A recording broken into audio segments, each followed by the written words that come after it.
Si nous voulons éviter un confinement, nous devons être plus contraignants à l'égard de celles et ceux qui ont le virus.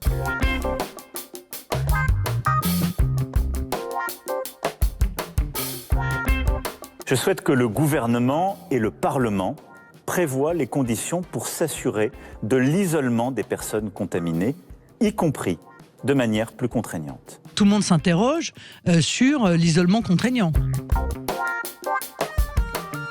Le gouvernement ne veut pas apparaître comme celui qui est à la manœuvre sur quelque chose qui pourrait être perçu par les Français comme une restriction de leur liberté publique. Ce dossier, qui est un peu une patate chaude, ils essaient de le transmettre au Parlement et ils espèrent que les oppositions vont s'en saisir d'elles-mêmes. Le groupe Agir, donc, qui représente l'aile droite de la majorité, qui s'est sacrifié, qui a décidé de rédiger une proposition de loi dont on a pris connaissance ce mercredi en fin de matinée. Il y a 2 articles importants. Un côté carotte, c'est-à-dire que les personnes qui accepteraient de se mettre à l'isolement pour une durée maximale de 14 jours recevraient 30 € de gratification par jour d'isolement.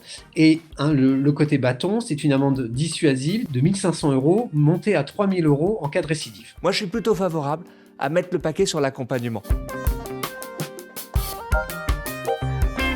Ces personnes seront accompagnées sur le plan matériel, sanitaire, psychologique. La question de l'accompagnement, elle est centrale et elle est posée comme condition sine qua non par tous les groupes. Au sein d'un foyer familial, la question se pose de savoir comment on continue à exercer l'autorité parentale sur les enfants. Comment on fait ses courses si on ne peut pas sortir de chez soi pendant 7 ou même 14 jours, puisque la proposition de loi prévoit une mise à l'isolement de 14 jours maximale.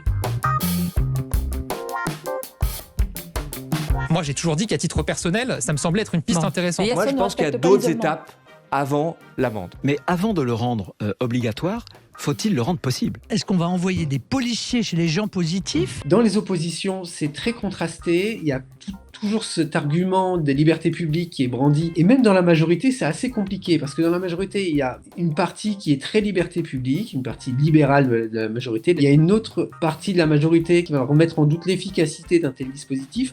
Le débat là, a à peine commencé, qu'il est déjà quand même assez mal emmanché. En France, tout ce qui touche aux libertés publiques prend énormément de temps. Macron l'a dit, c'est un des outils. Le problème, c'est que pour avoir cet outil, il faut que la loi soit votée rapidement. Et vu le peu d'entrain que les oppositions ont à se positionner sur le sujet, on peut douter que ce soit prêt avant la fin du mois de décembre, voire avant la fin du mois de janvier. Un vrai débat démocratique doit se tenir.